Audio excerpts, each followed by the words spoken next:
그 기능사 기사 기술사 시간이고요. 그 이제 프로그래밍 랭귀지에 대해서 공부를 좀 해나가기 시작하려는 중이고요. 근데 이제 거기에서 수질의 색깔을 좀 담은 방식으로 프로그래밍 언어에 대한 공부들을 좀 해나가려고 해요. 그 디스클레이머 하고 싶은 게 일단 오늘 일단 읽을 거거든요. 진짜 단순히 같이 읽을 거예요. 아주 단순하게 읽을 거고 그 남서 선생님께서 지금 하고 계신 이서 선생님과 함께 하고 계신 공부의 방식으로 그 어떤 읽힐 거를 알고 있고 그 가운데 읽을 건데 그 여기 적혀 있는 대로 읽을 생각은 없거든요, 사실은. 그래서 그거를 오늘 어떤 이런 이 시간에 앞으로 이런 얘기들을 하고자 하고 이게 구체적으로 프로그래밍 언어랑 그런 식으로 상관이 있을 수가 있겠구나. 그런 거를 좀 보도록 하는 게 오늘 목적이에요. 그래서 자료를 좀 공유를 하고 그 좀 편하게 좀 그러니까 같이 좀 읽읍시다.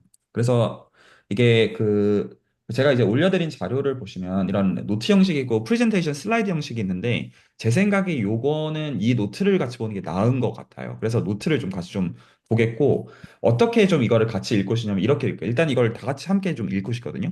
라인 바이 라인을 함께 같이 읽은 다음에 정확하게 이해를 하고요. 여기서 무슨 말 하는지에 대해서 그냥 말 그대로 단순히 이해를 먼저 하겠고 그 다음에 이거에 대해서 어떻게 생각하냐에 대해서 디스커션 하다가 말 거예요.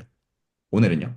그 괜찮으시죠? 그래서 이거를 좀 보자는 겁니다. 그러면 그, 그 잠깐 좀 시간을 드릴 테니 잠깐 시간을 드릴 테니 일단 여기까지 다 읽으시고요. 제가 한 시간을 한 3분에서 5분 정도 드릴게요. 그리고 혹시 이제 설명해 줄 수 있는 분 있으시면 설명을 좀 좀 하면서 좀 보충들을 좀 해나가면서 좀 얘기를 좀 합시다. 잠깐 좀 각자 읽으셔도 되고 제가 이 화면을 여기다 잠깐 띄워둘게요.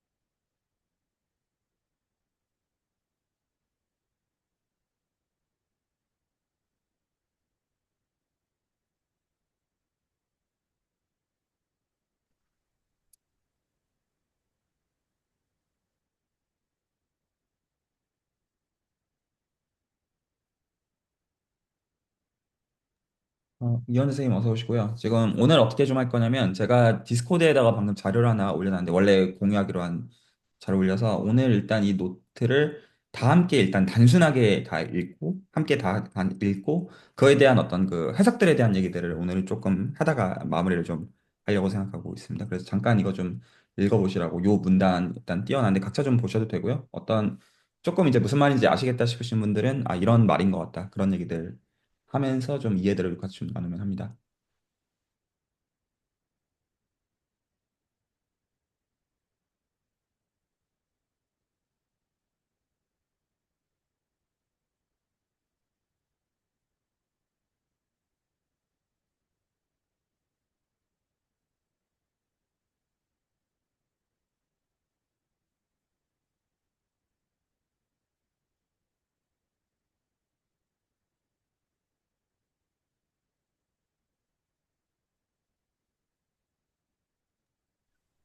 혹시 영어인데 뭐 괜찮으시죠? 각자 이제 만약에 필요하시면 어떤 그 번역기나 챗GPT 등등 이제 참고하시면서 보시면 좋겠고 혹시 어떤 말 하고 있는 건지 혹시 좀 그 풀어서 좀 말씀해 주실 수 있는 분 있으시면 말씀해 주시면 좋을 것 같고요.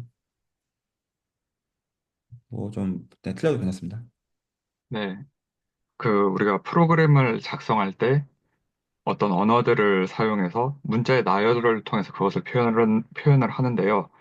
그런데 이게 명확하지 않을 수 있고 종종 버그가 일어날 수가 있기 때문에 어, 이것들을 좀 엄밀한 언어로 쓰고 싶다. 그거를 그 수학적인 방법론으로 좀 그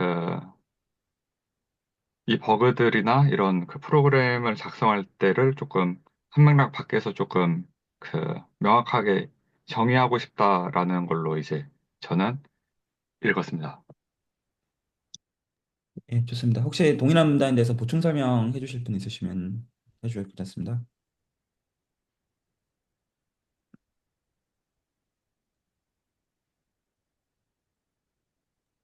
어, 그, 이제 컴파일러가 자주 버그가 있고, 그리고 그때마다 매뉴얼을 본다라고 하는데, 동의가 되고요. 그리고 이게 사실 코딩을 하다가 컴파일러가 뻑이 가면, 예를 들어서 GCC 같은 게 뻑이 가면 사실 GCC가 뻑이 간 결과물만 보지 그 GCC를 알기는 되게 어렵거든요. 그래서 뭔가 좀 공감이 됩니다. 건강하시는 말씀을 해주셨고요. 네, 또 혹시 하실 게 있으시면 듣겠고요. 읽으신 거에 대한 감상을 얘기하셔도 괜찮습니다.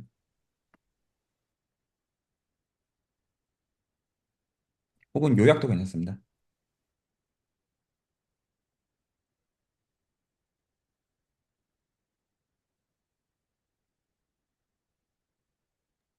황삭 선생님이나 이사원 선생님 좀 어떻게 읽으셨나요? 그, 지난번에 주셨던 렉처 노트 앞부분과 내용이 일치하는 내용이 있는 것 같고요. 그러니까 왜 범주론적인 내용을 왜 배워야 되는 건지 그 필요성에 대해서 이제 어떤 설명하는 글 같습니다. 관계가 있기는 한데 요거 자체가 범주론적으로 적혀 있지는 않아서 그거는 제가 좀 설명을 좀 해드릴 생각은 하고 있어요. 적절한 좀 선에서요. 네, 네. 포인트 감사합니다. 혹시 이사원 선생님 포인트 있으면 듣고 싶습니다. 저는 이제 영어를 좀 읽는 게 좀 불편해가지고 아직은 네, 조금은 뭔 내용인지는 잘 모르겠습니다. 만약에 필요하시면 디스코드에서 제가 파일 올려놨으니까 다운받으셔서 뭐 챗 GPT한테 약간 번역을 시키시거나 하시면서 어떤 비교하면서 봐도 괜찮을 것 같아요. 그러면 일단 단순 번역의 의미에서 본다면 지금 기본적으로 프로그램에 대해서 이야기를 할 때 어떤 이제 그 신텍스랑 이제 그 시멘틱에 대해서 구분을 할 필요가 있다. 어떤 그가 말 그대로 단순 문법이라는 측면이 있고 어떤 그 이제 시멘틱이라고 하는 건 어떤 의미에 대한 얘기예요. 그래서 어떤 이제 그 코딩을 할 때에 대한 어떤 문법이라고 할 만한 요소가 있을 수가 있는데 어떤 이제 의미에 대해서 어떤 나눈다라면 요런 정도의 어떤 의미들이 있다. 그래서 어떤 연산에 대한 층의 어떤 의미가 있겠고 표기적인 어떤 의미가 있고 그래서 공리적인 의미가 있다. 뭐 그냥 그런 얘기예요. 일단 이야기 자체는요. 그러면 이거는 말 그대로 요 정도 하기로 하고요. 이제 그 다음 문단으로 넘어가 볼게요. 이 지금 첫 렉처 노트 이거 부담스럽지 않거든요, 별로. 그래서 그냥 좀 각자 좀 같이 좀 보면서 얘기 나누면 좋을 것 같은데, 그 다음에는 어디까지 좀 같이 읽고 싶냐면, 잠깐 또 시간을 제가 3분에서 5분 정도 시간을 드릴 테니, 그러니까 여기 안에 있는 내용만 일단 읽자는 거예요. 단순하게 라인만을 단순히 읽는 센스에서 같이 읽자는 센스예요. 그래서 요 지금 그 첫 번째 요 지금 섹션 1에 여기까지만 읽죠. 여기까지만 읽는 걸로 제가 한 시간을 3분 정도 드릴게요. 잠깐 좀 각자 읽으십시오. 읽고 역시 이런 식으로 한번 다 나누고 좀 계속 넘어가겠습니다.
네, 혹시 빨리 읽으신 분도 계실 수 있으시니까요. 혹시 여기까지 읽으시고 혹시 뭐 요약, 감상, 설명 어떤 거는 좋습니다. 좀 어떠신지 좀 얘기 나누시면 되겠습니다.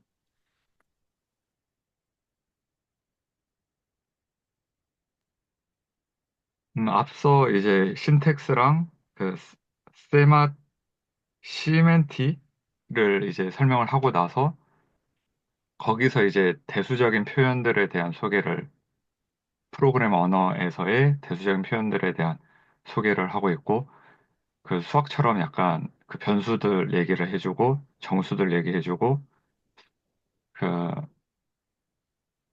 EXP는 잘은 모르겠습니다. 그 익스프레션인지 혹은 여기 써 있네 익스프레션이라고. 네. 아 근데 이제 저는 두 번째 아래 그로 넘어가면 이제 약간 트리 같은 게 나오는데 신텍스 트리가 나오는데 여기서 1 더하기 2 곱하기 3을 일단 그 왼쪽부터 순차적으로 쓸 수도 있고 혹은 2 곱하기 3을 그 먼저 수학적인 그런 약간 곱셈처럼 생각을 해가지고 음 이렇게 곱하기를 먼저 하나도 했는데 자세히 보니까 그 2 곱하기 3도 아니고 이게 뭔가 순서가 조금 위아래로 바뀌어 있나 이런 생각을 해서 아직 그 가운데 그림은 잘 이해가 안 된 상태입니다. 네, 의견 감사합니다. 또 다른 분들 의견 감사하겠습니다. 어, 어, 저는, 네, 먼저 말씀하세요. 먼저 말씀하세요. 네, 죄송합니다. 뭐, 별건 아니고, 저는 사실 뭐, 그냥, 여기 세 번째 줄에 이제 프로그램을 실행한다는 거는 익스프레션을 인티저로 바꾼다고, 음, 하는 건데, 아, 정말 그럴까 하는 생각이 좀 들고, 뭐, 그럴 것 같긴 해요. 근데 좀, 여러 가지 생각이 들죠. 왜냐면, 이제 이거는 그런 거를 포함하지 않는 것 같아요. 소프트웨어가 프로그램이 외부 세계랑 어떻게 얘기하는지. 사실 그건 단순히 인티저로 바꾸는 건 아니니까. 근데 그런 거는 또 세계 어떤 책에서는 그걸 아예 그냥 따로 분류를 해서 얘기하기도 하고 일단 그런 생각이 들고 왜 인티저일까? 여기 인티저가 떡하니 나오는데 뭐 그러니까 프로그램 하시다 보면 알겠지만 굳이 인티저가 아니어도 그냥 보편적으로 쓴 숫자가 있는데 여기서 말한 인티저가 뭐 그냥 숫자를 의미하는 건지 정말 인티저를 의미하는 건지 그런 생각도 들고 어쨌든 여기서 세 번째 줄에서 좀 많은 의미가 좀 있다고 좀 곱씹어 보게 되네요. 저는 그랬습니다. 감사합니다. 네. 네, 저도 남승환 선생님이 그 아까 그 트리 보시면서 덧셈 먼저 할 건지 곱셈 먼저 할 건지 그거 말씀하셨는데 그거 동의가 되고요. 그리고 아마 마지막 문단이 하는 얘기가 그 덧셈 먼저 할 건지 곱셈 먼저 할 건지를 그냥 귀찮으니까 우리는 그냥 괄호로 그냥 표현을 하겠다 살짝 이런 얘기를 하는 것 같고 그리고 그 이게 그 이하고 저기 가운데 이상한 것들 쭉 나열돼 있는 게 그 제가 보기에는 그 익스프레션이 좀 추상적인 표현인 거거든요. 그래가지고 익스프레션은 뭔가 익스프레션 더하기 익스프레션이 될 수도 있는데 익스프레션은 뭔가 정수가 될 수도 있고 그러니까 정수 중에 하나인 n이 될 수도 있고 뭐 x 베리어블 x가 될 수도 있는데 베리어블 x는 또 뭐 정수 또 다른 정수일 수도 있고 그런 것 같습니다. 네, 감사합니다. 또 다른 분들. 네, 그래서 저도 그냥 그 수식이 있는데 그 수식을 계산하는 순서를 그 여기 나와 있는 그 그러니까 트리 형태로 이제 표현할 수가 있고 이러한 계산 같은 경우에는 그 페이지 1 순서로 적혀 있는 BNF 문법에 의거해서 계산을 하게 되는데 이 BNF 문법을 이제 그 애매함이 없도록 개선을 하면은 이러한 이 트리 형태에서 발생할 수 있는 애매모호함을 제거할 수 있을 것 같다. 이제 이 정도로 이해했습니다.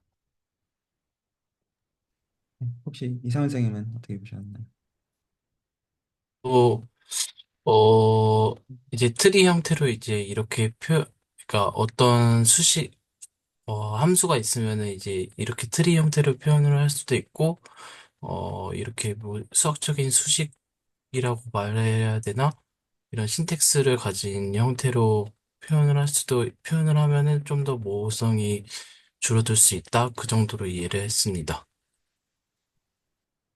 좋습니다. 제 생각에는 좀 약간 보편적으로는 요거 좀 직관적으로 와닿기는 하는 것 같고요. 그러니까 어떤 선입견을 딱 주냐면 집합들이 있고 그 집합들의 원소이다로 보아주십사 하는 기호이죠. 일단 그게 보이고요.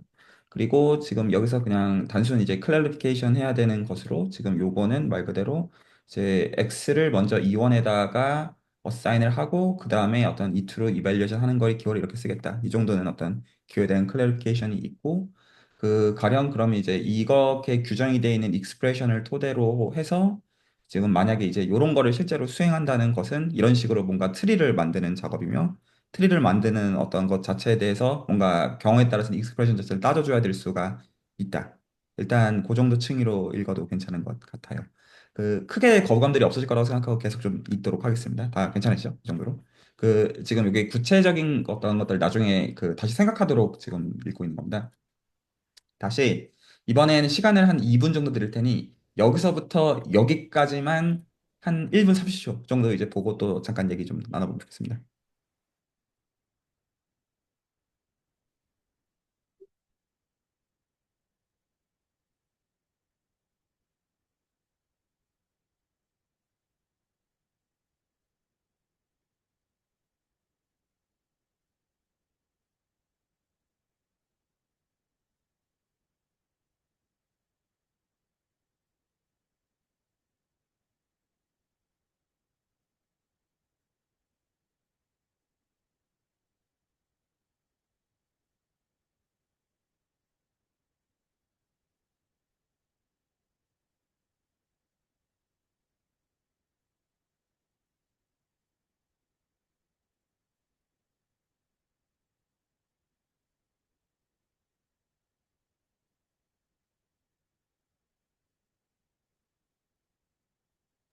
네, 대충 괜찮은 것 같아서 혹시 또 이거 관련해서 하실 얘기 있으시면 되겠습니다.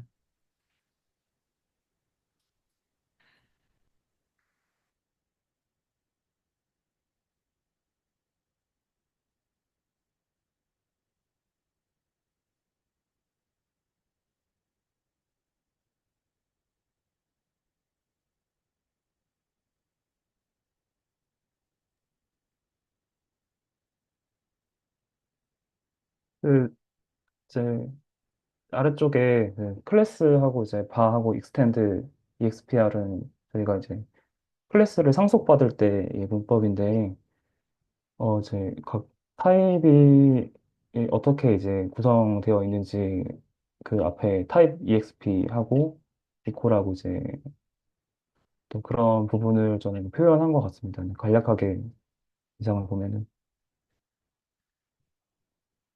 네, 이제 상속이라는 참 중요한 단어가 일단 그 맞습니다. 네, 감사합니다. 또 혹시 또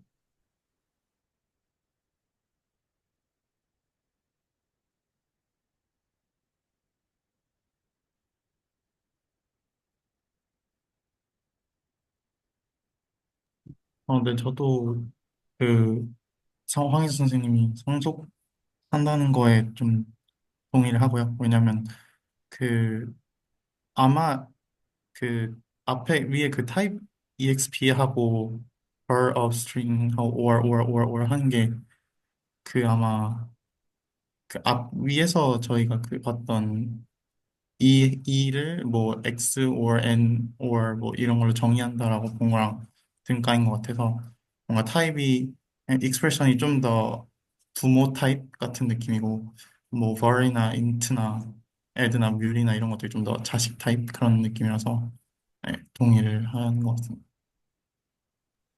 네, 좋습니다. 네, 그 표현들에 대한 예시들이 적혀 있다라고 읽었고요. 앞서 그 BNF 문법이랑 여기서 보이는 그 오캄이라는 데이터 타입이 일치를 하고, 근데 그게 괄호를 써가지고 좀 표기를 하는데, 이제 그 3페이지 맨 윗줄이랑 괄호를 안 친 2페이지 맨 아랫부분이 동일하다. 그러니까 이런 식으로도 좀 쓸 수가 있다. 로 읽었습니다. 네, 감사합니다.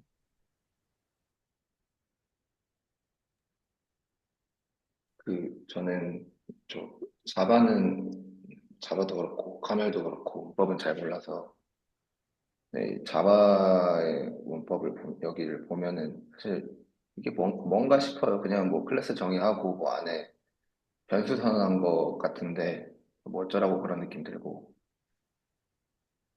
사실 이해는 안 되고 사실 제가 보기에는 가장 이해 안 되는 거 아마 이 BNF 표현법 자체가 사실 아직 와닿진 않는데 아, 뭐 그에 반하면 여기 이 페이지 가장 마지막에 있는 뭐 수식 그런 그냥 일렬로 이렇게 그 컨크리트 신텍스로 쓴 거는 바로 이해되죠. 근데 그 괴리가 있습니다. 저 이 실제 이 BNF 표현법이랑 제 코드랑 이게 잘 맞닿지가 않는 것 같아요. 저한테는. 제가 수학하면서 되게 좋아하는 표현인데요. 어쩌라고. 약간 뭐 하는지 모르겠다. 예, 제가 참 좋아하는 감상입니다.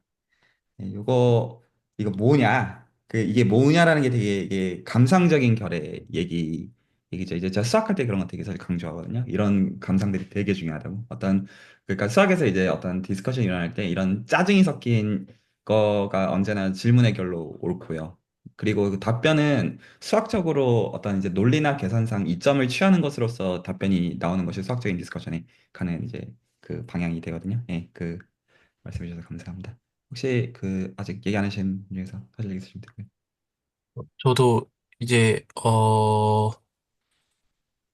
그냥 단순히 오카멜 데이트 타입들의 뭐, 베리에이션, 인트, 애드, 멀티플라이 이런 것들이 있고, 그런 거에서 이제 뭐, 황희서 선생님이 얘기한 뭐, 상속 그런 거 관련해서 적은 내용이라고 단순하게 이해했습니다. 네, 저도 다 동의하고요. 이게 오카메 가지고 금융 어플리케이션 만드는 이제 제인 스트리트라는 회사가 있고 제가 얼마 전에 인터뷰 받다가 떨어졌거든요. 그래가지고 아쉬 하고 저는 생각하고 좀 봤습니다. 넘어갈게요.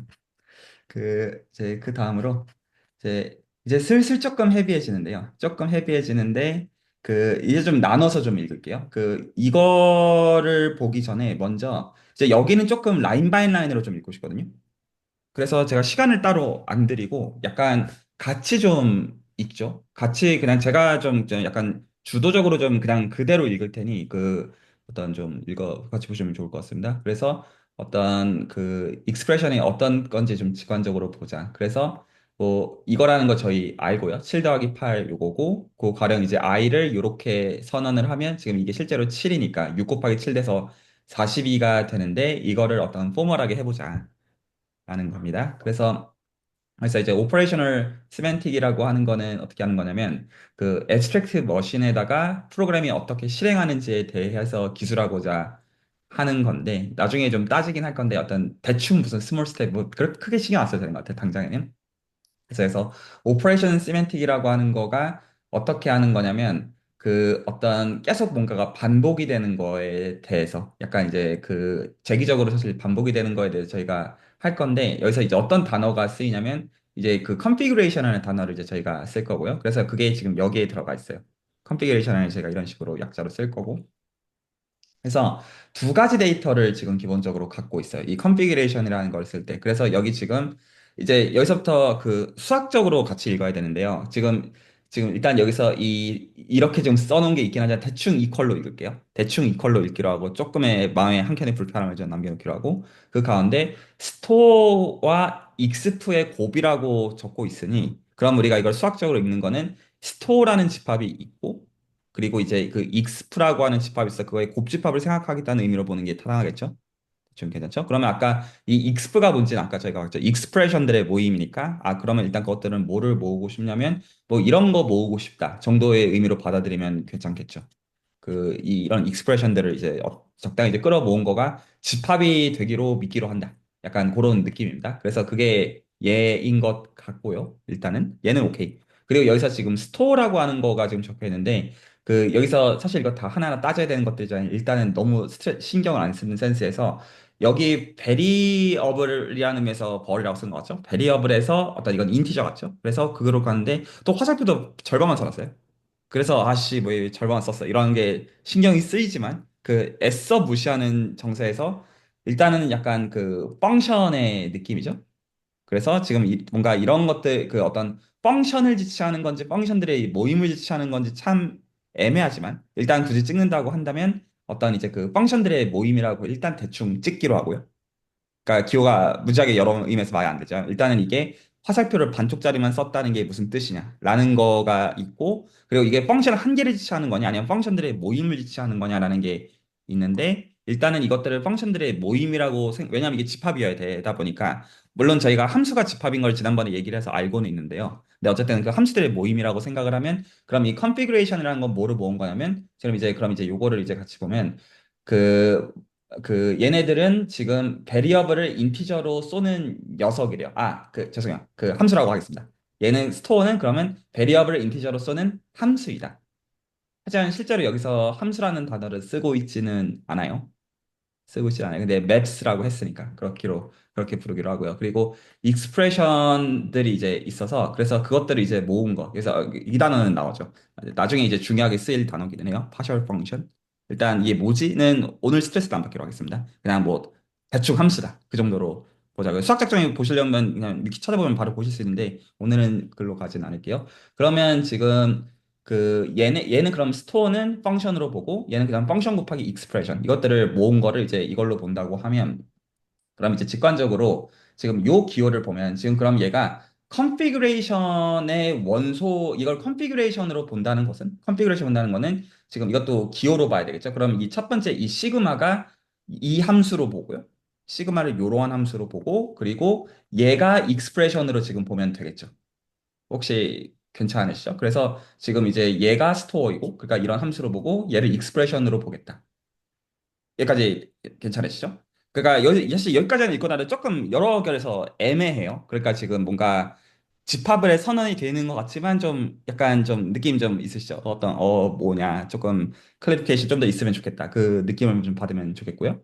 그리고 이제 여기서 어쨌거나 그럼 여기서 이제 어쨌거나 100만 원 양보해서 지금 이 컨피그레이션이라고 하는 것들은 어떤 거를 모은 거냐면 이 펑션들의 모임과 지금 이 익스프레션의 모임을 지금 집합 곱하기 집합으로 바라보고 이제 증명 스터디에서 하는 것처럼 릴레이션을 줄 건데 릴레이션은 정의가 곱집합의 부분집합이 정의여서 단순히 곱집합의 부분집합이 정의여서 얘를 집합으로 간주를 하고 그래서 이거의 부분집합을 이런 기호로 쓰겠대요. 그래서 여기서 지금 화살표라는 요 기호 자체는 그러니까 진짜 써야 되는 화살표는 함수의 화살표는 여기인데 화살표는 사실 여기서 썼고요. 여기서 지금 썼고 그래서 얘에 대해서 얘를 그냥 뭐라고 했냐면 릴레이션이라고 부르겠대요. 그러니까 지금 아무 조건도 안 줬어요. 그냥 릴레이션이다. 그러니까 여기서 수학적으로 지금 보장하는 거는 그냥 컨피그레이션에서 컨피그레이션 곱집합의 부분집합이라는 말만 보장이 있는 상태고요. 그러면 저희가 이걸 어떤 식으로 읽냐면 그런 곱집합의 여기서 원소는 그러니까 여기에 들어가는 각각의 원소는 저희가 이걸 A, B라고 표현하면 A가 B랑 관계가 있다라고 읽잖아요. 혹시 다 괜찮으시죠? 그러면 그거를 우리는 A에서 B로 가는이라고 기호하겠다라는 의미가 여기에 녹아 있어요. 혹시 말이 이해가 가셨나요? 그러니까 실제로 여기에는 원소들 A, B들을 모아야 되는데 A랑 B는 다 이 집합의 원소로 봐야 되고요. 그러니까 실제로는 이 각각 A, B는 이렇게 생겨 있는 녀석들인 거죠. 원소의 생김새가. 그런데 지금 그 관계가 있을 때 혹시 이해가 안 가시면 안 가시다 하셔도 괜찮아요. 이게 증명 쪽 스터디가 되어 있는 분들께 좀 편하게 와닿는 약간 그런 얘기들이기는 해요. 그래서 더 얘기할 수 있습니다. 그래서 A implies B.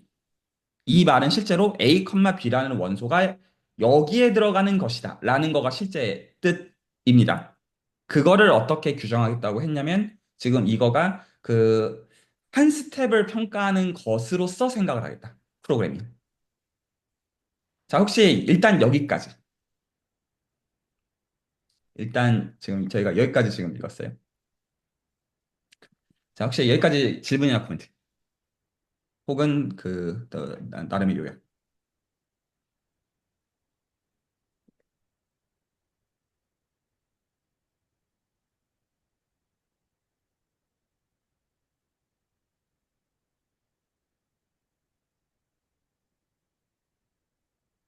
그러니까 어 그러니까 제가 그 지난번에 주신 그 렉처 노트를 조금 보고 왔는데 그 안에 있는 내용이 여기 지금 읽고 있는 내용과 이제 같은 내용이 있고 지난번 설명해 같은 주신 내용이에요. 이거 첫 단어입니다. 예, 네, 저번에 말씀해 주신 파셜 펑션이 그대로 이제 여기 또 있고요. 그래서 그러니까 그러니까 한 스텝이라는 게 그러니까 그 가로 안에 앞에 이제 시그마로 되어 있는 부분에 이제 스토어에서 저장소가 있고 그다음에 콤마하고 뒤에 있는 부분이 익스프레션에서 이제 표현이 있으면은 어 스토어와 익스프레션에서 어떤 연산을 거쳐가지고 그 다음 단계로 나가는 그 상태. 그러니까 시그마 프라임하고 콤마하고 이제 뭐 익스프레션이 달라질 수도 있겠죠. 그러니까 그러한 변환 단계를 릴레이션이라고 봐도 되는 건가요? 화살표? 네, 이 그리고 그걸 모아 화살표가 relation이라는 그냥 말 그대로 뜻은 실제로는 곱집합의 원소로서 써야 되는 것인데 곱집합의 원소 지금 잘 지적하신 것처럼 이 각각의 원소들은 스토어랑 익스프레션들의 그 이제 순서쌍인데 그거를 저희가 이렇게 기호화하는 거를 염두에 두고 이 곱집합의 부분집합을 그냥 여기서 그냥 진짜 무성의하게 이렇게 이 곱집합 부분집합 자체를 표현을 했다라는 뜻이죠. 아, 네, 잘 네. 읽으셨습니다. 네, 혹시 또 다른 분들?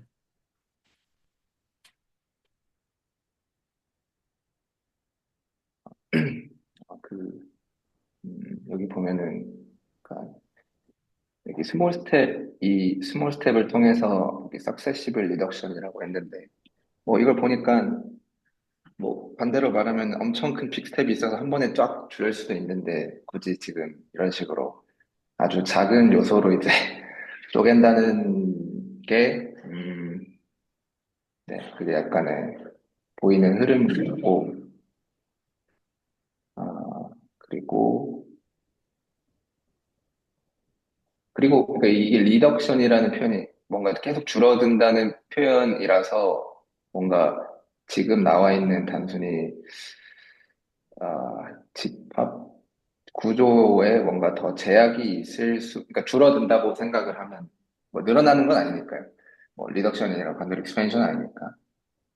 그런 의미에서 뭔가 또 다른 구조가 숨어 있을 것 같다는 생각은 들어요. 음, 그거 말고는 저 화살표가 뜻하는 게 그냥 그러니까 뭐 그냥 컨피그레이션이 계속 바뀌는 걸로 생각하고 있습니다, 저는. 그냥 한 스텝 한 스텝마다 컨피그레이션이 계속 업데이트 된다.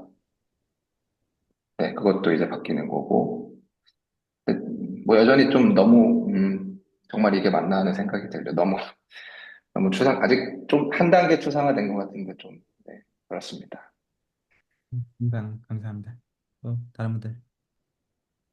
저도 좀 아직까지는 좀 추상적이고 좀 뭔가 그 이게 구현이 실제로 어떻게 될지 그런 거랑 연관지어서 보면 뭔가 연관이 있는데 조금 더 봐야 될 것 같고요. 그리고 일단은 막 이제 스텝은 이제 화살표로 보는 게 좀 말이 되니까 그냥 스텝을 굳이 컴피그 곱하기 컴피그 곱지퍼의 원소로 보는 것보다는 그냥 정말 그냥 한 발걸음 간다라는 의미에서 그냥 화살표로 보는 게 직관적으로 맞는 것 같아서 예, 좋은 것 같습니다.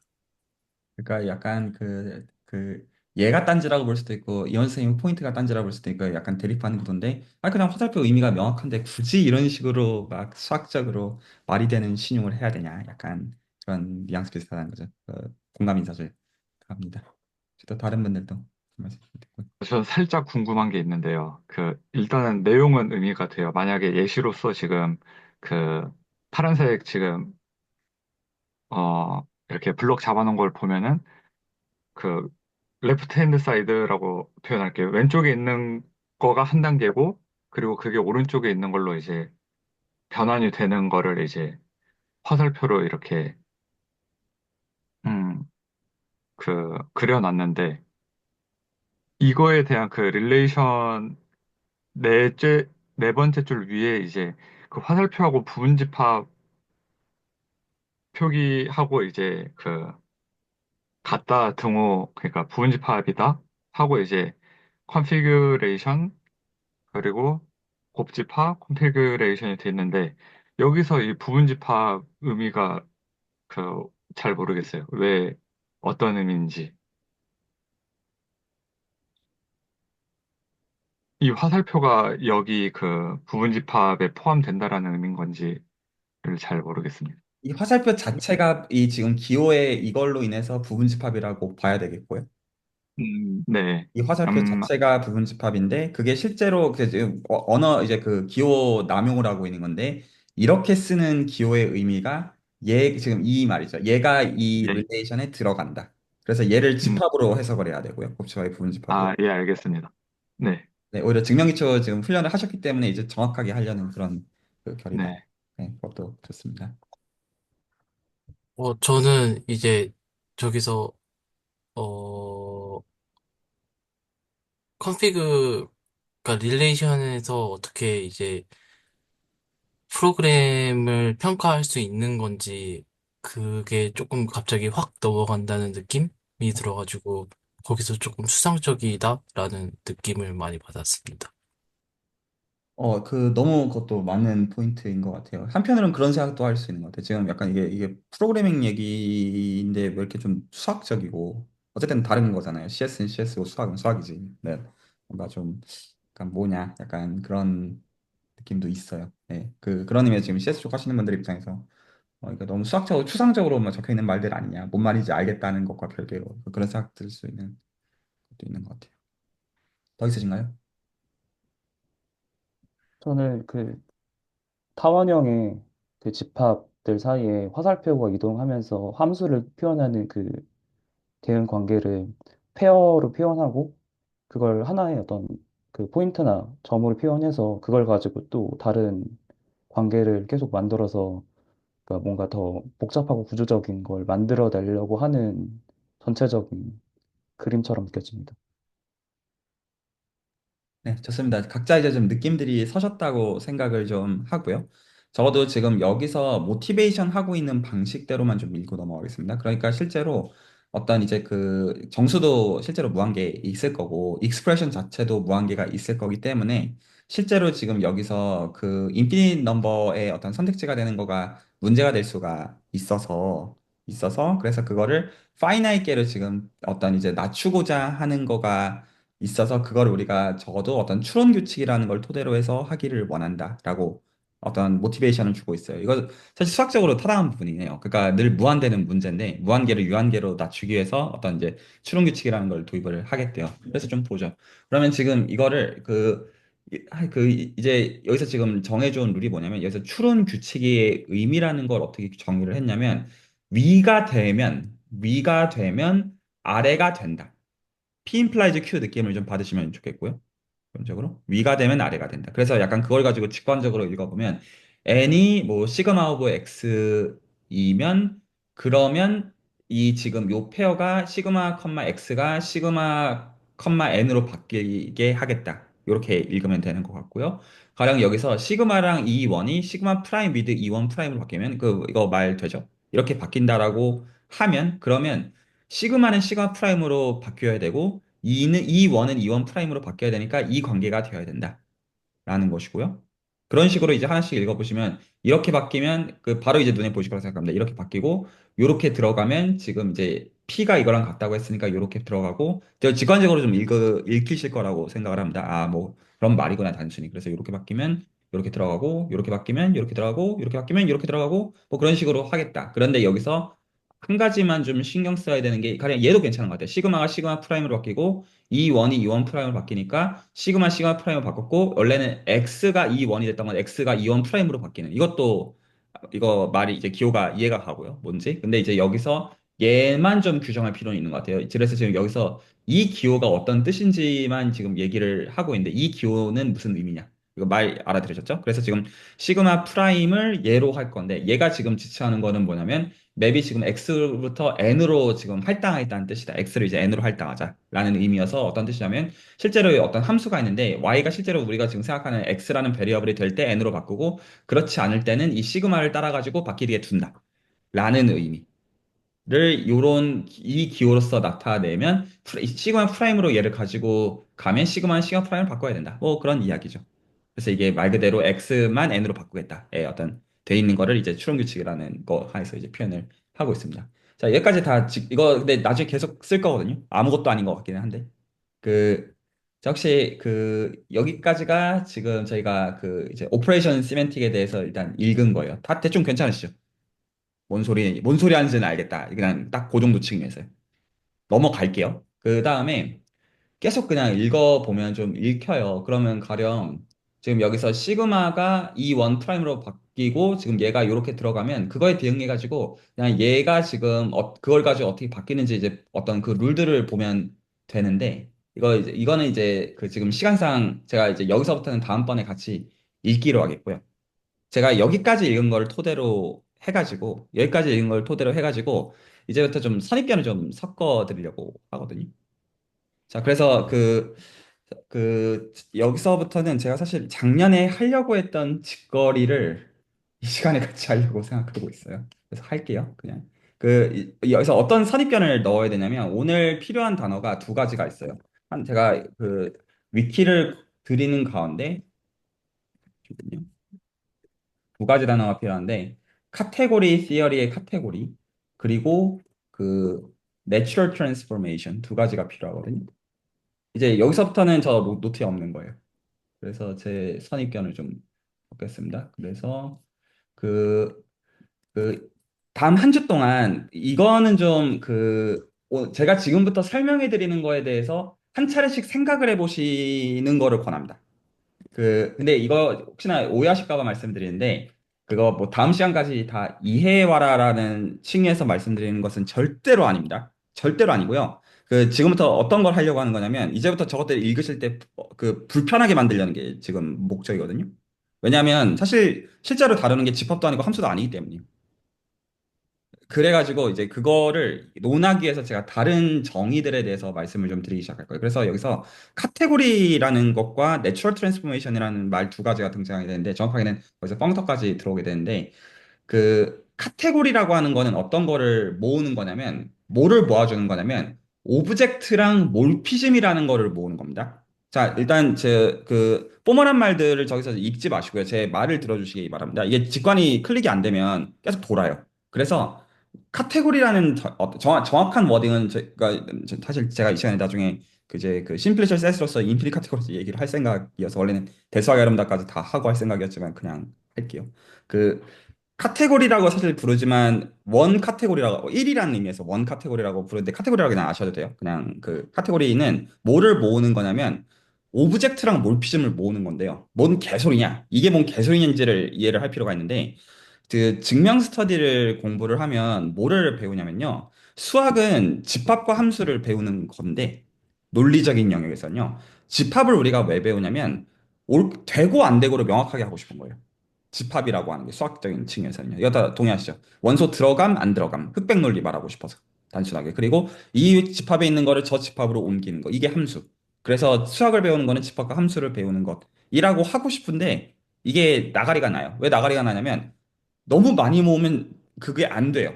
그래서 이발사의 역설 같은 거. 그래서 내가 이제 머리 스스로 안 자르는 사람을 내가 잘라준다고 말하고 그렇게 모으면 집합이 깨져요. 들어간다고도 말 못하고 안 들어간다고도 말을 못해요. 그런 상황들이 생겨요. 그래서 너무 적당히 모아야지만 이게 말이 돼요. 그러니까 저희가 모은 대상이 집합이 되지 못하는 상황을 생각해야 돼요. 기본적인 수학적인 구조 자체가. 그래서 증명 스터디가 어떻게 끝이 나냐면 모든 집합의 모임이 집합이 아닌 걸 증명하면서 끝나요. 그래서 이거를 보통 뭐라고 부르냐면 클래스라고 부르게 되고요. 그래서 기본적으로 콜렉션이라는 단어를 셋과 콜렉션과 패밀리 이런 식으로 단어를 약간 체인지 해가지고 이 단어들 이렇게 보면 모임이니까 이 모임의 의미가 들어가고 안 들어가고가 명료하다고 말하면 셋이라고 불러도 되는데요. 근데 사실은 수학적으로 그렇게 말하면 안 돼요. 사실은요. 말이 이해가 가시죠? 왜냐하면 적당히 모아야 돼요. 그래서 그런 들어가고 안 들어가고를 명확하게 못하는 그런 모임들을 수학적으로는 집합론에서 클래스라고 불러요. 근데 여기서 객체지향에서 클래스를 지칭하는 의미 아니니까 그 단어 구분해서 쓰셔야 됩니다. 그 뜻 절대로 안 됩니다. 그냥 수학적인 고유명사 정도로 그냥 여기십시오. 집합이 아닌 집합을 포함해서 집합이 아니어도 되는 모임을 일반적으로 클래스라고 부르겠고 그 똑같은 대상을 카테고리에서는 오브젝트라고 부르는 거예요. 그래서 오브젝트라는 단어를 앞으로 접하시면 가장 대표적인 예시는 셋인데요. 셋이 아니어도 돼요. 그리고 실제로 이 CS 쪽에서 어떤 결과에는 코드를 짜가지고 그래프를 만드는 거에 이 각각의 벌텍스가 실제로는 우리가 많은 경우에 다루고자 하는 오브젝트가 될 거예요. 그래서 실제로 집합이 아닌 걸 생각을 할 거예요. 실제로. 실제로는 어떤 그래프의 어떤 그 각각의 점 같은 개념으로 실제로 저희는 나중에 생각을 할 거예요. 근데 수학적인 거로 생각할 때는 어떤 층이냐면 집합이 있는데 괜찮죠? 수학에서 집합을 생각하는 건 자연스러우니까 지금 저희가 모든 것들을 집합으로 보고 있고 약간 까끌까끌함을 지금 그러니까 지금 수학적인 문해력이 어려운 선인 게 아니라 그냥 이거 뭐고 이게 뭐지 약간 그런 느낌으로 저희가 지금 읽고 있는 거잖아요. 그래서 집합이라는 단어를 범주, 카테고리로 옮기면 이 단어를 뭘로 바꾸냐면 오브젝트로 바꾸시면 됩니다. 그럼 그 셋은 오브젝트가 많은 경우 그냥 되고요. 물론 카테고리를 고정하긴 해야 되지만 근데 오브젝트가 셋일 필요는 없어요. 말 이해가시죠? 그래서 많은 경우에 이게 아니어도 됩니다. 많은 경우에 오브젝트는 집합이나 클래스를 지칭할 때가 많아요. 많은 경우에. 근데 꼭 그래야 된다는 필요 조건이라는 뜻은 아니에요. 그래서 집합의 일반화 내지 그냥 마음속으로 집합 정도 생각하고 계시는데 나중에 저희는 대놓고 코드가 만드는 어떤 이제 유형 그래프의 포인트를 지칭하는 것으로 사실 오브젝트를 많은 경우 쓸 거예요. 실질적으로는요. 여기까지 말 알아들으셨죠? 그러니까 생각이 좀 왔다 갔다가 나중에 되게 됩니다. 그래서 일단은 오브젝트. 그러면 그 똑같이 원래는 함수라는 개념이 뭐였냐면 그 집합에서 집합으로 옮겨주는 지난번에 저희가 연습했던 그 정의가 있는 거잖아요. 함수값이 존재하고 유일하게 있다. 이게 있는 거잖아요. 근데 더 이상 저희가 집합을 얘기하지 못해서 그 단어를 오브젝트로 바꾸는 거예요. 알아들으셨죠? 그러면 여전히 우리는 집합에서 집합으로 옮기는 이 화살표는 그대로 가져가고 싶은 거예요. 원래 함수라고 불렀던 그 녀석. 이거를 몰피즘이라고 불러요. 그래서 오히려 이제 약간 전공 수학을 배우시는 분들은 무슨 호모몰피즘이니 아이소몰피즘 거기서 그 단어를 쫙 버리고 이 구조들을 보존한다는 거가 되게 위크한 센스에서 몰피즘 정도라고 생각해요. 그래서 맵의 일반화라고 보시면 돼요. 펑션의 일반화. 말 역시 이해가시나요? 왜냐하면 이 대상은 더 이상 셋일 필요가 없어요. 셋에서 셋으로 옮기는 게 아니에요. 왜냐면 대상이 셋이 아니니까. 상관없어요. 그래서 이게 좀 어려운 그런 의미에서 추상. 그래서 정의가 뭐냐라고 하면 진짜 그냥 정의가 오브젝트는 오브젝트요. 몰피즘은 몰피즘입니다. 진짜 그냥 뭐 어쩌라는 거냐 느낄 수 있는데 이 선입견을 깔고서 이제 저것들을 봐야 되기 때문에 요 시부림을 지금 하고 있는 거예요. 그래서 그 한번 다시 한번 정리를 하면 그래서 그 카테고리의 정의는 뭐라고요? 오브젝트랑 몰피즘을 갖고 있는 건데요. 그런데 이게 그래도 어떻게 되기를 원하냐면 그래도 우리가 아는 집합이랑 함수랑 비슷했으면 좋겠어요. 그게 요구사항, 카테고리의 요구사항이에요. 그러니까 다시 말하자면 집합이랑 함수여야 된다는 뜻이 아닙니다. 근데 그 경우에 한정해서 봤을 때는 그런 것처럼 움직였으면 좋겠어요. 의미가. 그러면 이걸 어떤 식으로 생각하는 거냐면 집합에 대해서는 알 바 아니에요. 그래서 이 오브젝트의 경우에는 원래 우리가 집합에서 논증을 할 때는 이게 공집합일 때랑 공집합이 아닐 때 이런 것들을 구분해서 논증을 해줘야 돼요. 원래는요. 근데 그 오브젝트에서는 이제 알 바 노예요. 그냥 그건 그거. 근데 오히려 이제 뭐를 신경 쓰는 거냐면 몰피즘에서 구분하는 거예요. 그러면 원래 우리가 어떻게 생각을 했었냐면 집합이 하나 주어지면 공집합이 아닌 걸 하나 생각하시죠. 집합이 주어지면 그 집합에서 집합으로 가는 항등함수가 언제나 있다라고 우리가 생각해 왔잖아요. 그래서 그 집합의 원소를 자기 자신으로 옮겨주는 그 함수를 우리가 아이덴티티 펑션, 항등함수라고 생각을 했잖아요. 그러면 그거를 카테고리의 정의의 요구에서 어떻게 요구할 거냐면 이제 셋은 뭐라고요? 오브젝트예요. 그러면 오브젝트들마다 뭐가 있다고 할 거냐면 자기 자신의 오브젝트에서 자기 자신의 오브젝트로 가는 화살표가 있다라고 우길 거예요. 가정이라 하겠다는 뜻입니다. 그래서 이거를 뭐라고 부를 거냐면 원래 우리가 불렀던 이름이 항등함수, 아이덴티티 펑션이었는데 이제 펑션을 단어 부르면 안 되니까 아이덴티티 몰피즘이라고 부를 거예요. 그래서 마음속으로는 그림을 어떻게 생각하시면 딱 되냐면요. 오브젝트를 포인트로 생각하시죠. 그래프에서. 그래서 포인트마다 뭐는 언제나 있다? 자기 자신으로 돌아가는 화살표는 언제나 있어야만 돼요. 그럴듯한가요? 이게 우리가 원래 항등함수를 가지고 생각했던 방식의 추상화예요. 하지만 다시 말씀드리지만 이 포인트는 셋이 아니고요, 더 이상. 얘는 항등함수가 아닙니다. 하지만 그게 예시가 될 수는 있는 거예요. 혹시 말 이해가 가셨죠? 이게 하나가 그게 요구라고요. 그리고 저희가 함수에서 어떤 걸 또 요구했냐면 A에서 B로 가는 셋 A, B, C가 있을 때 A에서 B로 가는 함수 F가 있고 B에서 C로 가는 함수 G가 있으면 A에서 C로 가는 합성함수가 있다라는 걸 저희가 받아들이죠. 그냥 계속 합성해서 보내주면 되는 거. 이제 어떻게 생각하는지 알 것이죠? A, B, C를 이제 뭘로 바꿉니까? 오브젝트로 바꿔요. 그러면 포인트가 세 개가 있어요. A, B, C. 그러면 실제로 이 오브젝트들마다 항등 아이덴티 몰피즘은 있습니다. 있고 여기서 어떻게 가정하는 이제 가정을 어떻게 하는 거냐? 만약에 오브젝트가 세 개가 있고 오브젝트 A, B, C가 있고 오브젝트 A에서 B로 가는 화살표 몰피즘, B에서 C로 가는 몰피즘이 있으면 마음속으로 우리는 어떻게 하는 거? 합성을 하는 그 몰피즘이 있습니다. 그래서 이걸 뭐라고 부르겠어요? 컴포지션 몰피즘이라고 불러요. 그래서 다시 한번 얘기하면 A 오브젝트에서 B 오브젝트로 가는 몰피즘이 존재하고 B 오브젝트에서 C 오브젝트로 가는 몰피즘이 존재하면 A에서 C로 가는 이 지금 몰피즘이 존재한다. 그리고 아직 안 끝났습니다. 그리고 저희가 이 합성이라는 걸 얘기해야 되니까 아직 그러니까 실제로 이제 더 이상 우리 수학적으로는 사실 합성이라고 말하면 안 돼요. 함수가 아니기 때문에요. 근데 우리가 항등함수를 기준으로 뭘 알고 있냐면 항등함수는 합성을 했을 때 바꾸면 안 되죠. 예를 들어서 A에서 A로 가는 함등함수 주고 A에서 B로 합성을 하면 A에서 B로 가는 거 나와야 되고 A에서 B로 가는 거 준 다음에 B에서 B로 가는 함수 합성하면 자기 자신이 돼야 되잖아요.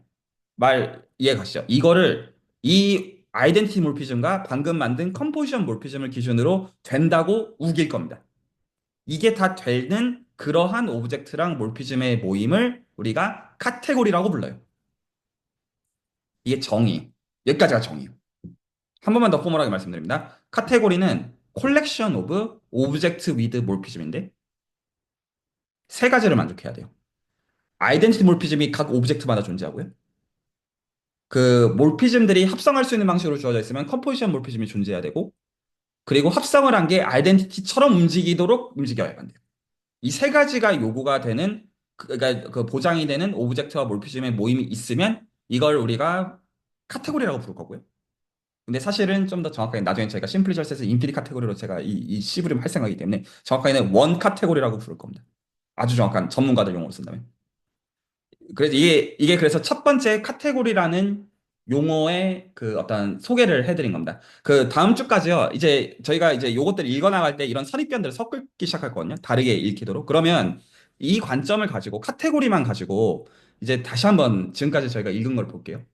지금까지 그냥 아무 생각 없이 뭔 당연한 소리 하고 있는 거야 이런 느낌으로 보았던 거예요. 자 그러면 자 혹시 자 다시 봅시다. 얘 보면요. 얘 보면요. 이거잖아요. 이게 혹시 뭘로 보이시나요? 자 힌트를 드립니다. 제가 일부러 드래그를 이렇게 해드릴게요.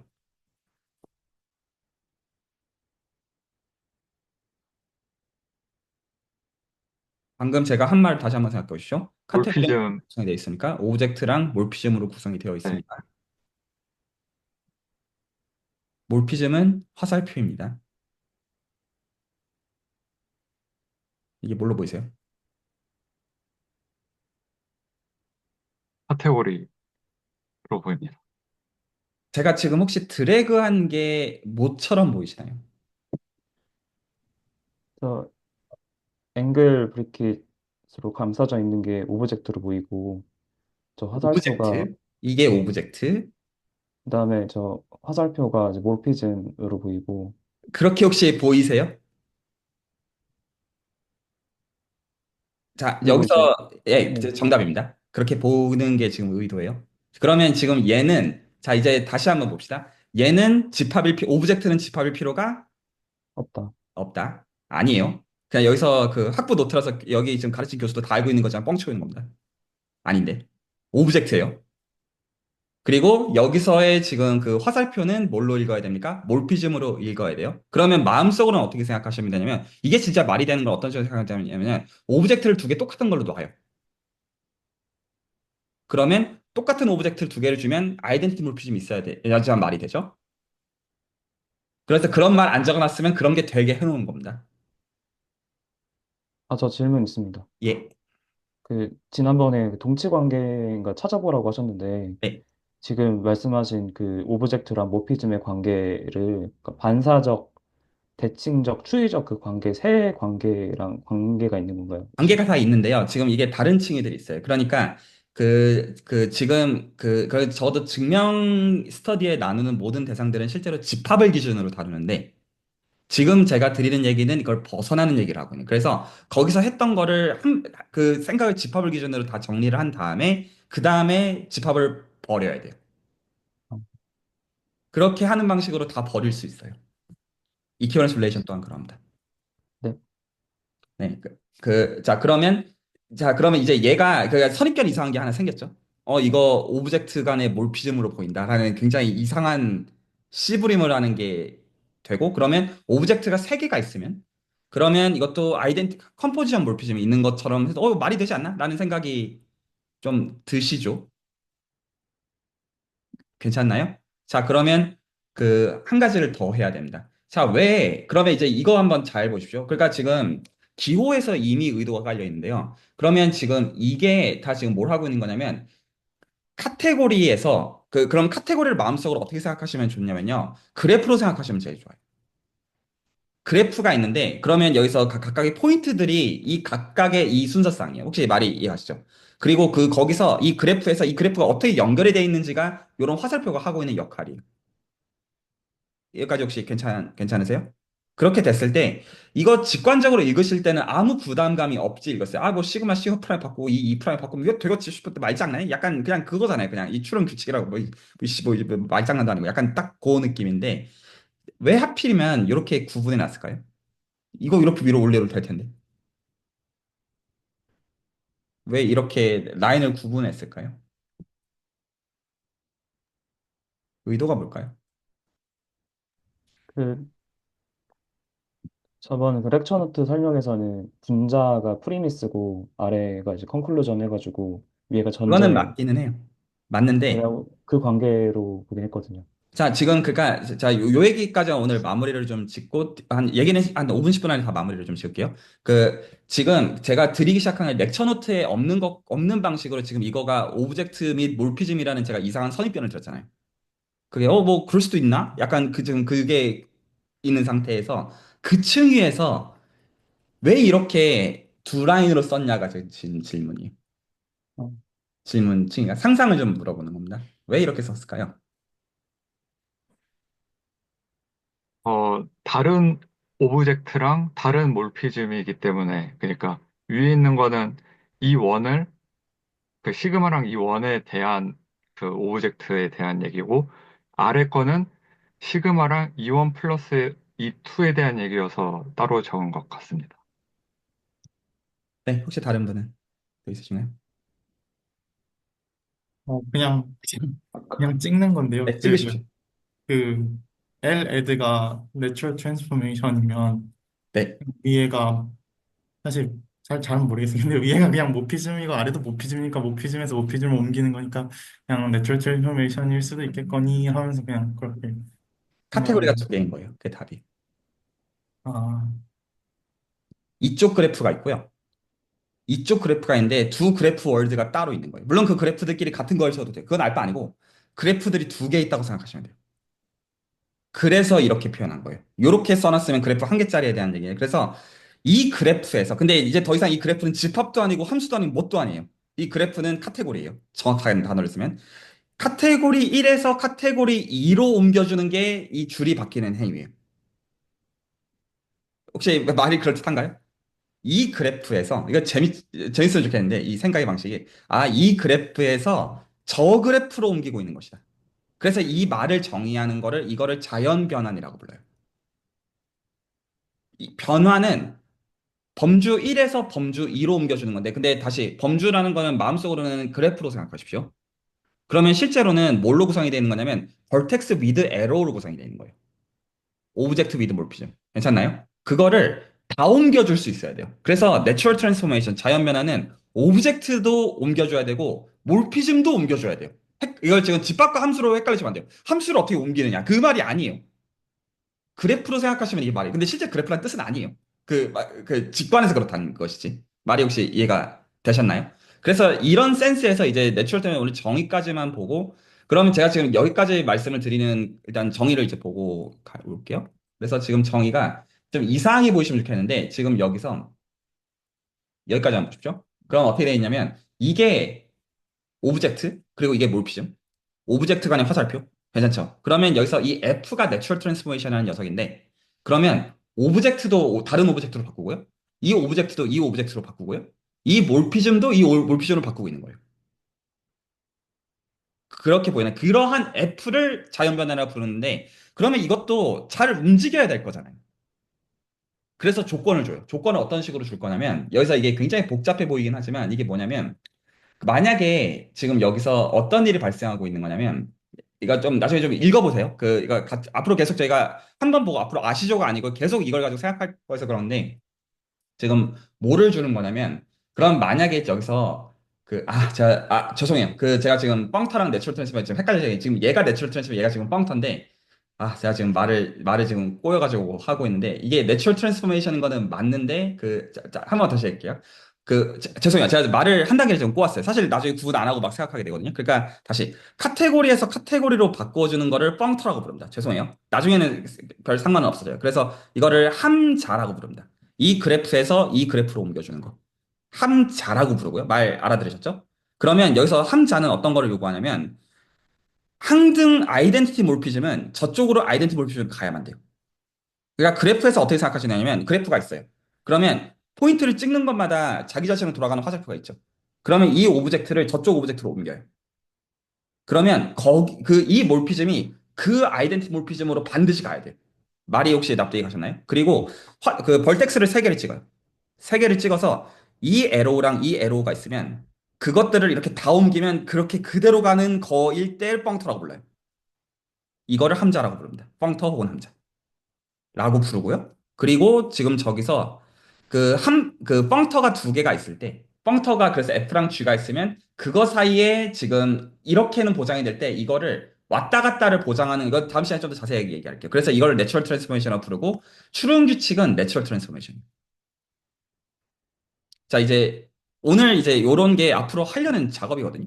왜냐하면 이게 함수형 프로그래밍에서 기본적으로 쓰이는 개념이고요. 기본적으로 모노이드 이런 거에서 쓰이는 개념이고 이게 어떤 거라도 요긴할 거라고 지금 생각하는 건데 이 방식으로 저희가 이렇게 렉처 노트 읽어 나가려는 거예요.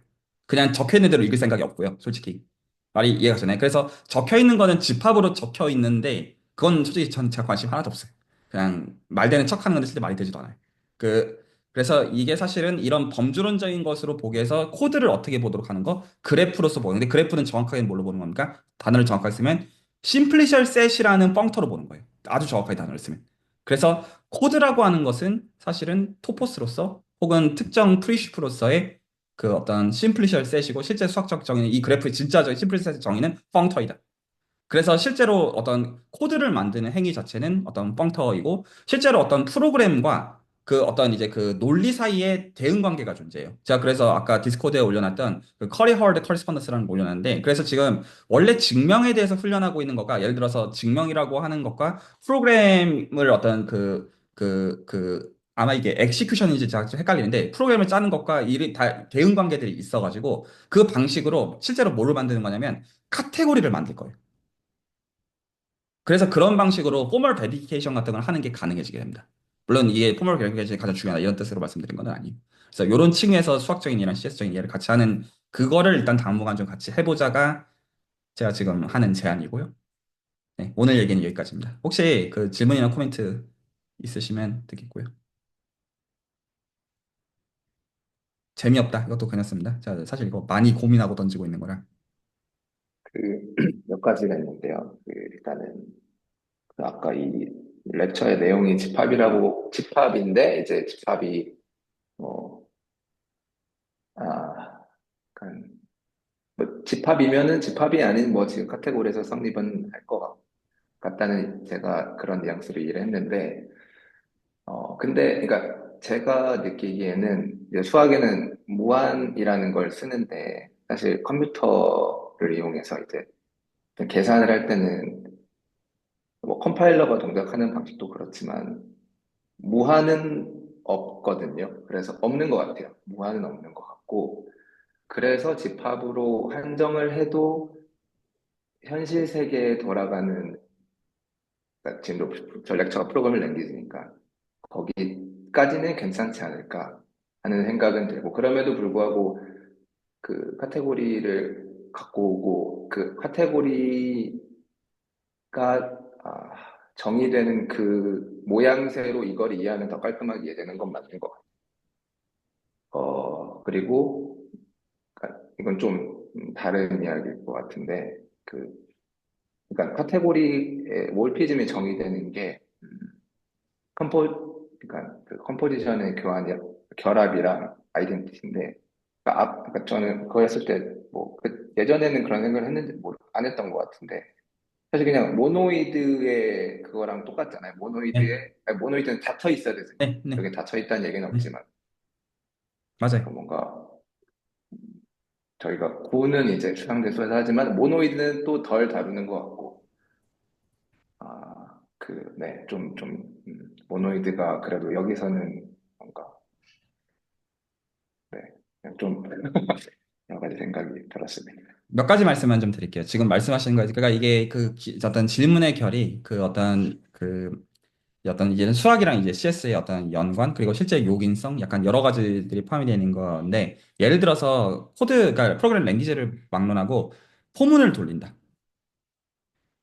라고 하면 그럼 이제 이 포문이 돌아가는 거를 그러면 여기서 지금 저희가 얘기를 나누기 시작한 카테고리의 랭귀지에서 그 그래프 입장에서 이걸 저희가 뭐라고 볼 거냐면 그 그래프가 뭐를 갖고 있는 거냐면 그 이런 식으로 생각하는 거예요. 자 이게 그냥 수학적인 정답을 드리는 결이 아니라 추상화의 방식을 생각하는 방식으로 말씀을 드리겠는데 기본적으로 이 그래프의 핵심은 뭡니까? 집합이랑 함수가 아니에요. 이건 괜찮아요. 그냥 수학적으로 그렇게 말하면 안 된다는 뜻이야. 그냥 단순하게. 그냥 아니니까. 그냥 아주 보이드형 함수가 어떻게 함수냐. 그냥 이걸로 그냥 끝나는 그냥 아니에요. 그냥 아닌데 그러면 여기서 포문이 돈다는 거는 전부 다 일괄 조사를 다 해야 되는 뜻이잖아요. 의미로 생각을 한다면. 그러면 그게 수학에서는 어떤 거냐면 모든 케이스 바이 케이스를 집합으로 생각하는 실제 집합이 아니지만 집합으로 생각하면 결국에는 그 집합의 디스조인트 유니온이에요. 유니온인데 그것들을 각자 따로 다룬다는 센스에서 디스조인트 유니온이라는 단어를 부르는 거예요. 그러면 이거가 집합일 때는 그렇게 불러도 되거든요. 집합들이 있고 이거를 디스조인트한 센스에서 합집합을 취하겠다. 이렇게 말하면 대충 전달이 돼요. 네, 그렇게 부르면 안 된단 말이에요. 그래서 이거를 뭐라고 부를 거냐면 코프로덕트라는 이상한 말로 부를 거예요. 그래서 카테고리가 있는데 이게 코프로덕트를 허용하는 카테고리다. 그게 실제로 포문이 도는 거에 대한 행위로서 귀결이 되어져요. 이렇게 말하면 끝나요. 이 그래프가 어떤 코프로덕트를 허용한다. 이렇게 그냥 말하는 센스로서 이런 식으로 언어가 그냥 정확해지게 되고요. 지금 이게 이제 실제로 어떤 그래프를 그리고 있는 것이냐가 정확하게 벌텍스랑 에로우가 어떤 일을 하고 있는지에 대한 그 메커니즘을 수학적으로 설명하는 방식이 셋과 펑션이 아닐 뿐이에요. 그게 훨씬 더 자연스럽다라는 거예요. 이 카테고리 랭귀지로 정확한 단어는 심플리셔 셋이라고 불러요. 심플리시 셋이라고 불리우는 인피니 카테고리로서 다른 거예요. 아주 정확한 워딩으로. 그리고 수학 분야에서는 대수적 위상 수학의 호모토피 티어리에서 나오는 거예요. 수학적으로 아주 정확하게 표현을 쓰면. 그래서 하나는 그러하고요. 그래서 제가 지금 채널에서 어떻게 꺼낼지 늘 지금 엄청나게 고민을 했었는데 대수적 위상 대수 아름다움을 다한 다음에 하려고 하니까 베일을 했고요. 그래서 그냥 집합론만 가지고 하자. 그냥 평생 못할 것 같아가지고 그래서 지금 그렇게 시작하려는 게 한 가지가 있고요. 그리고 이제 요 방식으로 해가지고 여러 가지 언어들 실제로 통합하는 거에서 말이 될 거라고 생각을 하고 있어요. 근데 이제 어떤 포멀 베리케이션이 필요한 그 사이드뿐만 아니라 기본적으로 지금 요런 방식으로 보는 것 자체가 여러 개에서 굉장히 요긴할 수 있다. 그래서 요런 정의를 가지고 이제 어떤 프로그래밍 랭귀지들의 각각을 이제 보는 방식으로 실제로 어떤 자격증에 대해서 공부하시는 분들한테도 좀 재미를 좀 드리고자 하는 요소가 제 입장에서는 있고요. 그냥 어떤 시험을 위한 그냥 코드가 아니라 약간 나중에 황희사 학생님께서 예전에 짜주셨던 코드 기준을 볼 때 이런 관점에서 다시 보면 달라 보일 것이다. 이런 게 있는 것입니다. 네, 남사 선생님. 네, 아까 LADD 해가지고 몰피즘이랑 오브젝트 예시 하나 있었잖아요. 거기에 이제 E1 플러스 분모라고 표현은 이상한데 그 아래쪽에 E1 플러스 E2가 그 렉처 노트에 그려져 있었는데 그러면 그게 내추럴 트랜스포메이션이라는 뜻인가요? 그 플러스 E2라는 게? 제가 그 단어를 좀 섞어서 했는데 나중에는 조금 익숙해지면 펑터나 내추럴 트랜스포메이션 이것도 너무 구분하지 않는 약간 센스가 생긴 거니 근데 일단 네네. 제가 말을 정정을 해서 펑터라고 부르요 펑크로, 그냥 펑터로서 두 그럼, 카테고리가 있고 이 카테고리에서 이 네. 카테고리 옮기는 일단은 펑터로 생각을 하시는데 나중에 이것도 사실 내추럴 트랜스포메이션 음, 생각을 해도 돼요. 사실 결과적으로. 네네. 그러면은 이렇게 옮기겠다. 근데 그게 플러스 E2로 옮긴 게 그 넘어가는 걸 펑터라고 하겠다. 예. 예, 이해됐습니다. 네, 그래서 많은 경우에는 자기 자신 카테고리에서 자기 자신 카테고리로 가는 그런 펑터로서 지금 보는 관점이라고 봐요. 이건 자기 자신 안에서 놀고 있는 거긴 하니까요. 거대한 그래프 안에서 일어나고 있는 일들을 표현하는 약간 그림들 좀 생기시죠? 어떤 식으로 생각하고 있는지. 근데 이 벌텍스나 에러가 더 이상 셋과 펑션일 필요가 없다라고 말할 수 뿐입니다. 단순하게. 네, 혹시 또 다른?